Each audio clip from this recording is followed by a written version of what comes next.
everyone, and welcome back to Like and Hood Reads. My name's Michaela, and I'm coming at you today to talk about Sylvain Neuvel, who is one of my favorite authors. I kind of came up with this little favorite author tag just to talk about him. So his newest book, Take Me to the Stars, book 3, is coming out on April 10th, and so I thought it would be a good time to just talk about how much I love his work in general, how much I love the series, and just like what you can expect from a Sylvain Neuvel book. I don't hear a lot of people talking about his books on BookTube. I don't feel like they get a whole lot of attention, but he is one of my favorite authors, one of my favorite sci-fi authors, and I just think he deserves all the attention, all the praise, and I think these books are really awesome, and that more people need to read them and talk about them. I'm not really sure why they're not more hyped up. So this sort of cobbled together tag that I came up with this morning has about 10 questions, just to sort of cover like the author's material, what I like about them, what I don't like about them, favorites, where to start, things like that. So without further ado, I'm going to go ahead and jump right in. Sylvain Neuvel is a male Canadian sci-fi author that I've been reading for several years now. I've completed 2 of his series, and I am just totally in love with the way he writes science fiction, particularly alien stories. First contact stories is sort of his jam. His newest book, and the last in his newest trilogy, is For the First Time Again, and that is the 3rd book in the Take Me to the Stars trilogy, coming out April 10th, I believe, in the US at least. Alright, question number 1. How did I discover Sylvain Neuvel, and was my kind of discovery of them like love at first book, love at first sight, love at first read, or was it something that slowly developed over time as I realized this is going to be one of my favorite authors? The answer to that question is that it was kind of love at first book.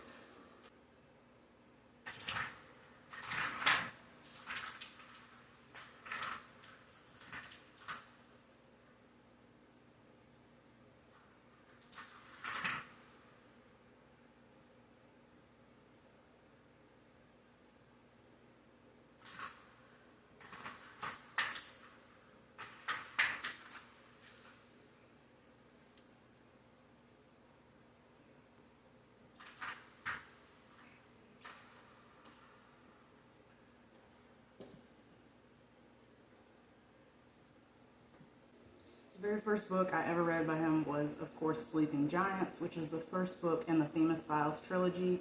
I don't really remember how I discovered it exactly, but it was probably just because I was scrolling around on Audible trying to find something to read, because that was back around 2016 or 17, I think, and that was when I first discovered Audible and really started reading a bunch of audio books in general. And so I'm sure that I probably just stumbled upon it maybe on Audible. But I could have just been searching for hard sci-fi books or alien contact books, because that was something I was getting into at the time as well. I didn't used to read a whole lot of adult sci-fi or just sci-fi in general, but I was sort of exploring back then, trying to discover what I liked about sci-fi and fantasy, and I'm sure I just stumbled across it somewhere. But I did read Sleeping Giants on audiobook first, and it just totally blew my mind. It was love at first sight, love at first read, from the very first chapter of Sleeping Giants. And if you've read Sleeping Giants, I'm sure you know what I mean. From that very first chapter, I was immediately hooked into the book. I couldn't have stopped reading if I'd tried. It is such a fantastic opener, not just to that book, but to the series and to this world that Neuvel has sort of built out of that series. And I just think that Rose Franklin, one of the main characters in that book, does such a great job setting up that story and pulling the reader into the mystery of the giant hand that she finds as a child. And it just does really well to set up the tone, set up Neuvel's narrative style, that expository found footage sort of vibe that he goes for in that series. It's just really special, that setup in Sleeping Giants, and it paves the way for everything that comes after, and yeah, I was immediately hooked. How many books does Neuvel have out right now, or how many books has he written, and how many of those books have I read is question number 2. The answer is that Neuvel kind of roughly has about 9 books out. So he has the Themis File trilogy, which is 3 novels, and then a set of sort of short vinaigrettes, I guess you could say, like short stories that are all little lost files in the greater Themis Files. I'm not sure how many of those there are. There's like 3 or 4 of them. I did read them, but that was a little while ago, and they're hard to find sometimes. So 3 novels in that series, 3 novels in this new trilogy. So that's 6. I read all 6 of those, plus those short stories, and I know that he has a novel called The Test, which I haven't read yet. I've been thinking about reading it, but just never gotten around to it. And then he has collaborated with other authors and written some things from like anthologies and short story magazines and things like that. But in general, let's just say that I've read 6 out of 9 of his books. Those books being the first book in the Themis Files trilogy, Sleeping Giants. The second book, Waking Gods. The final book in that trilogy, which is Only Human. I've read A History of What Comes Next, which is the first book in his Take Me to the Stars trilogy. The second book in that trilogy is Until the Last of Me. And finally, the book coming out this April is, for the first time again, the third book and the third and final book in that trilogy is coming out on April 10th. So 2 solid trilogies there under his belt. I will go ahead and say, I don't think it's too big of a spoiler to say, these trilogies are very lightly interconnected. You can assume that they take place in the same world, on the same version of Earth, but in 2 very different time periods. Sleeping Giants is much more contemporary, kind of taking place when it was written, which is around 2016, 17, 18.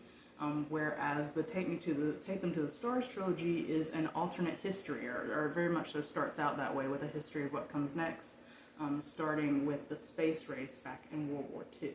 So we're talking about very different time periods here, but you can go ahead and assume that they're taking place on the same version of Earth that we're dealing with in both trilogies.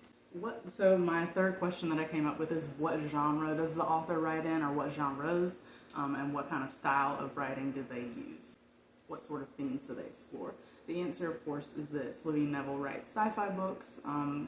I would kind of describe them as hard sci-fi, but don't come at me. Maybe it's sci-fi to me, because it involves a lot of scientific talk and like actual research into these topics and into this technology that Neuvel's talking about in his books. So I call it hard sci-fi. He's also very concerned with aliens, alien first contact scenarios, aliens among us scenarios, aliens on Earth, and like sort of alien culture as well. So something I love about these books is the way that they explore how civilizations and how species might develop on other planets, sort of alternate societies that we might be dealing with, different cultural elements. Neuvel was actually a linguist, so academically I think he went to the University of Chicago and he got a degree in linguistics. So he's very fascinated with language and communication, sort of the way it works. Hopping in here one more time just to say that when I think of Neuvel, I think of other authors like Adrian Tchaikovsky is one of them, but also Ted Chiang, and what those authors like to do with sci-fi, and how they have a lot in common with Neuvel in the way that they're thinking about not just the passion they have for like science and studying those sorts of things, and the way that they talk about the science, their passion for science fiction and for aliens in particular. The way that all of these authors approach like first contact sort of stories, or the way that they approach alien stories, is super interesting to me and have a lot of similarities, I think. If you like Chang, if you like Tchaikovsky, definitely give Neuvel a try, because there's a lot of intermingling there. They all have something to say in a really unique way that I think we don't get to talk about enough. They're not so much interested in like hostility. They're not interested so much in invasions and like the Great War when the aliens sort of come. They're much more interested in what an alien species, what an alien society might have to offer us in terms of like knowledge, in terms of technology and morality and philosophy. But they're also interested in what we have to give to the universe in that way, in the interaction between species. As I said, Neville is a linguist, right? He studied linguistics, and that's something that comes to the forefront in Ted Chiang's work as well. I'm particularly thinking of the book, the short story that's based off the movie Arrival is based off of. I love that movie. It's one of my favorite movies ever, but it's definitely one of my favorite sci-fi movies. And the theme that Ted Chiang is playing with in that story, that movie's playing with, and that Neville plays with a lot, is communication, is about finding a way to understand this species that you don't have any context for, and they don't have any context for us. But all of these authors are really concerned with finding a common ground, with finding a way to communicate, and what intergalactic communication might mean, and how it can affect the species that are involved in it. What is to gain, right? What knowledge, what experience, what culture is to be gained from those sort of interactions. Neville was interested in those same questions. I love the use of language in his books and the use of language in Arrival and in Ted Chiang's work. So I think Tchaikovsky is also interested in exploring like this idea of alien culture and the way that other cultures might develop on different planets under different circumstances, and just the wide variety of possibilities, and in just what we have to learn from each other in terms of these alien first contact stories. And I think it's super interesting. If you're a fan of Tchaikovsky, if you're a fan of Chiang's work, I think you're going to find something to love in Neville's work as well. When it comes to alien first contact stories, communication is key. It's the difference between apocalyptic catastrophe and like this sort of wealth of universal knowledge that humans can get a little bit of piece of if we can just learn to talk to aliens and instead of being terrified of them, right? And Neville is definitely concerned with these sort of themes. He's not concerned with like so much so an Independence Day scenario where it's like us versus aliens immediately. You know, they're just here to destroy us. He's not interested in that War of the Worlds narrative. He's more interested in what kind of communication can we establish with other species, and what can we learn from them, what can they learn from us, and how does that like intergalactic interaction going to affect us as a species going forward, or how has it maybe affected us in the past, affected our development? That's a huge question, especially in the Take Them to the Stars trilogy. It's like, how much of this could we do on our own? How much could alien knowledge or just alien interaction or interference, how much could that affect us, like as a species, as a culture, technologically, intellectually? There's so much there, and Neville is dying to explore it. I have to say the thing that I fell in love with first, though, before all of that, was Sylvain Neuvel's writing style. So, in particular, in the Themis Files, that series is written in expository, so it's written through a series of found footage files, almost. So the books are a series of found recordings of this sort of different tapes and things, journals, government files, emails, reports, phone calls, interviews. One of the main characters in the Themis Files is unnamed interviewer. He's the guy. He goes around finding all the right people, all the relevant people, and just like interviewing them in a very presumptuous way, like he's supposed to be there, like he's maybe been assigned by someone in charge, and he's collecting information. He's trying to understand the story. He's finding all the different pieces and trying to put them together for us, the audience, to better understand the situation. And I had never really read anything like that before. Like, of course, I'd read expository novels before, starting with Frankenstein as one of the first most famous examples of a book told through letters or emails or video footage or files or whatever. But this is the first more modern book that I had read like that, and it was just blowing my mind. It was so engaging and just impossible to put down, and everything about it felt more visceral. Like, I know that I've heard some people say that when they read books like that, it feels too distanced, right? Too, like, apart from the emotions that the characters are feeling, but I got the opposite effect in the Themis Files, where everything was heightened, everything was just, I was constantly in a state of anticipation of what was going to happen next, because it felt like it was all happening in real time a lot of the time, and I don't know, I just think it's beautiful, and I think the way that Neuvel does it, and the way that he draws these characters out and like paints their relationships for you through these files, through this sort of limited information of these files, is fascinating and impressive. So I'm always going to be excited about that. That's probably my favorite thing about his writing, because even though it's much more clear-cut expository in the Themis Files, you get a little bit of that narrative voice in Take Them to the Stars as well. It's not told through like this found footage style, but something about the clipped way that the events unfold and the way that the characters talk to each other, it is sort of minimal. Like, it doesn't waste a lot of time on descriptions or like telling you where everyone is, setting the stage. It just sort of lets the situation unfold in front of you as the characters are narrating what's going on around them and responding to what's going on around them. And it's different. It's different than the Themis Files, and it's different than a more traditional narrative style. And for me, that helps keep me interested. It helps keep me engaged with what's going on with the action instead of just sort of my eyes glazing over. Especially since I'm reading all of his books on audiobook is my favorite way to read his books, especially the Themis Files. And I think they're fantastic for that format for this very reason. They keep you engaged, they keep you interested, they keep your ears sort of perked as you're listening, rather than with some audiobooks where you might just kind of zone out a little bit during like descriptions or exposition. It's not like that here, because every bit of information is important, every line of dialogue is important, and it just is really good at keeping you engaged.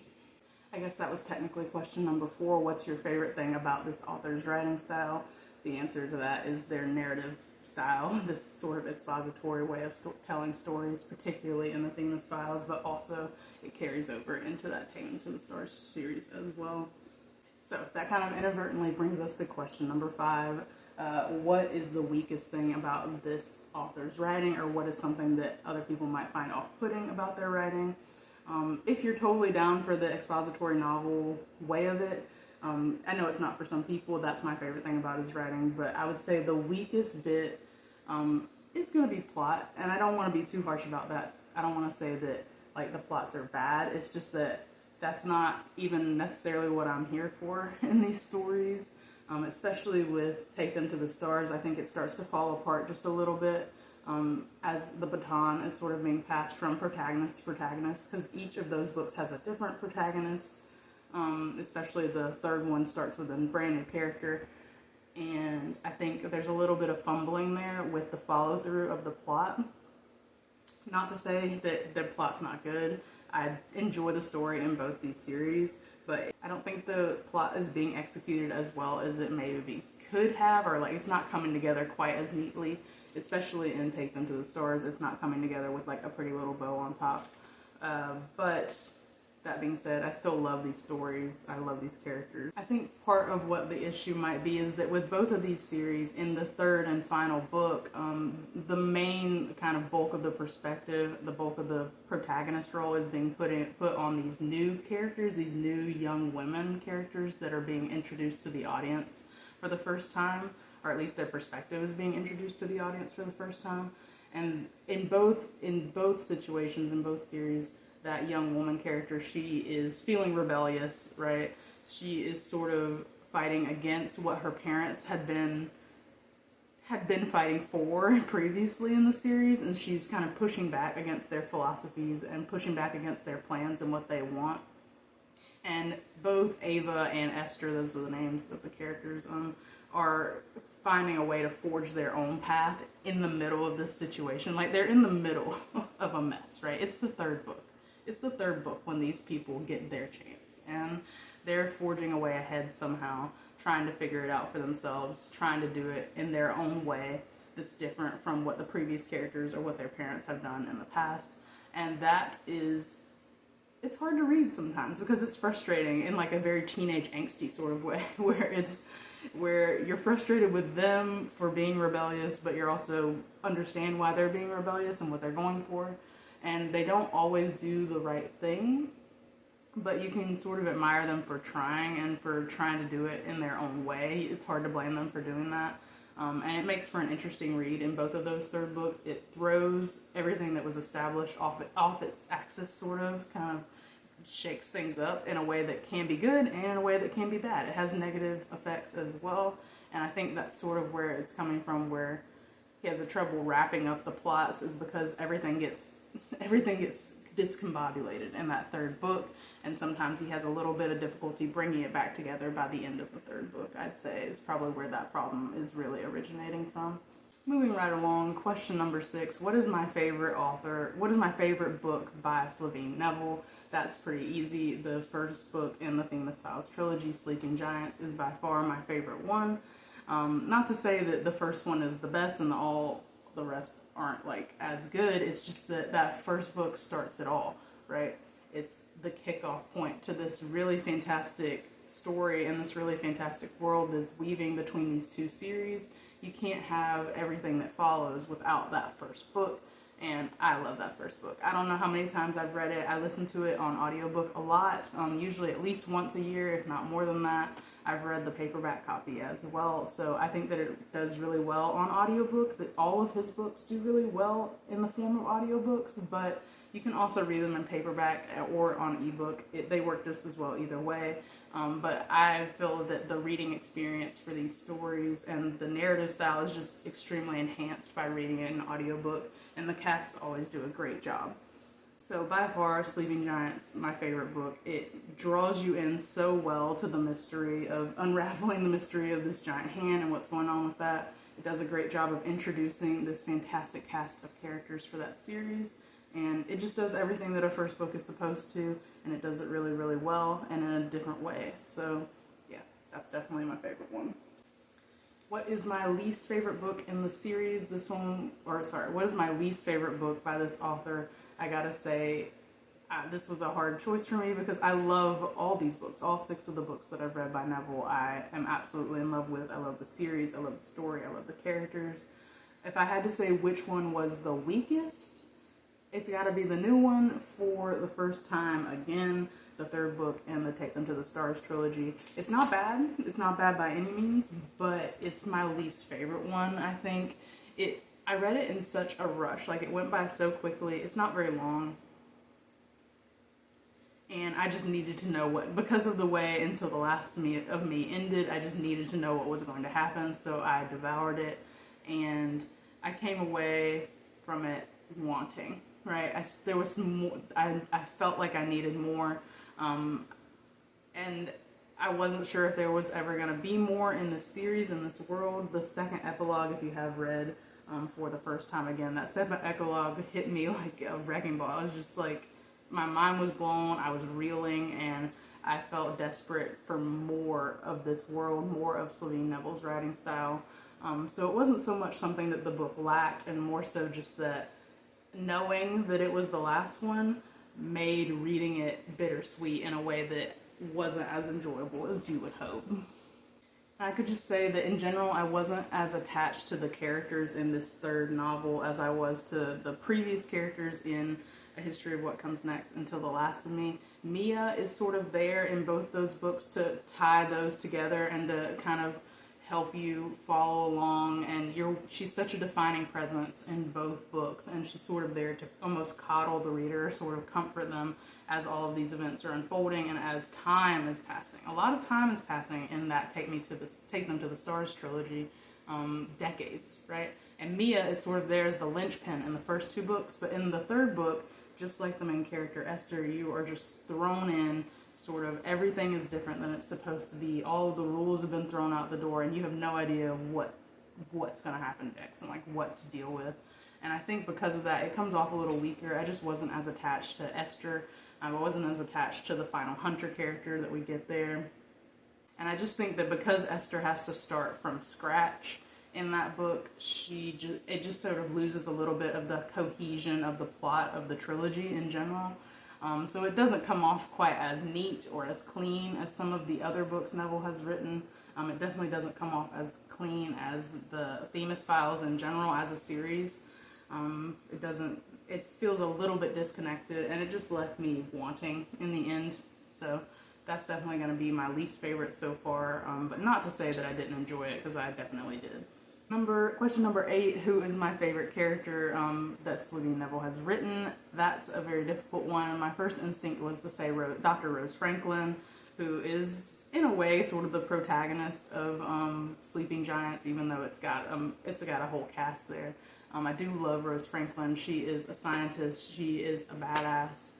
I love being in her shoes and her perspective. I love her thought processes. And I just love the way that her character arc unfolds. But the truth is that I love the entire cast of Sleeping Giants. I love Kara. I love Kara and Vincent too, and sort of the combined Scooby Gang of Rose and Kara and Vincent are all really important to me, and it's really important to what I love about that first book and that first series. So you could say Dr. Rose Franklin, or you could just say that I love that trio from the Themis Files.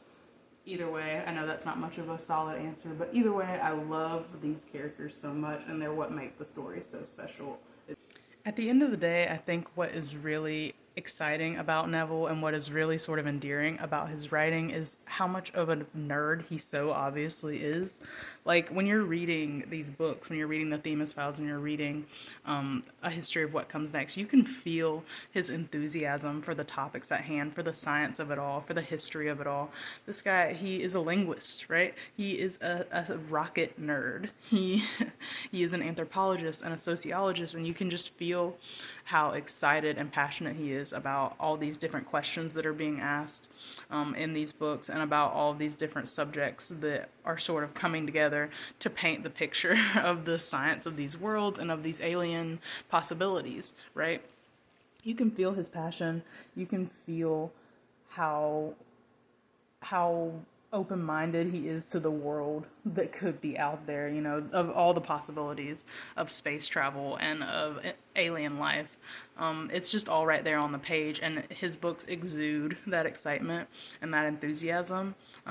He's just a nerd, and it comes through so clearly in the books that he makes you a nerd about it too. Like, even stuff that you didn't know you might be interested in, or things you didn't know anything about previously, he's so good at sort of explaining it, even in these scientific terms, even with like jargon or lingo or whatever, all these technical terms, he manages to make it very consumable and make it interesting.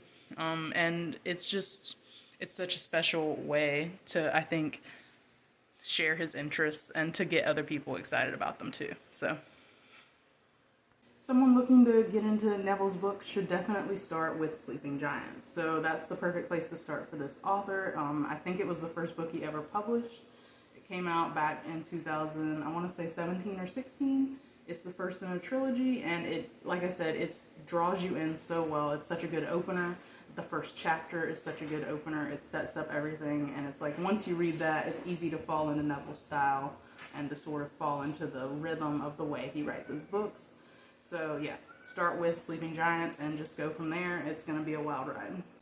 The Themis Files is my favorite out of the two series. It holds a special place in my heart. But I think Take Them to the Stars is a really great follow-up as well. I think it's a really enjoyable series all on its own, even separate from the Themis Files, because they are very loosely connected. You can read them separately. You could read Take Them to the Stars first if you wanted to, but my personal recommendation is to just go ahead and read all 6 of the books in like publication order.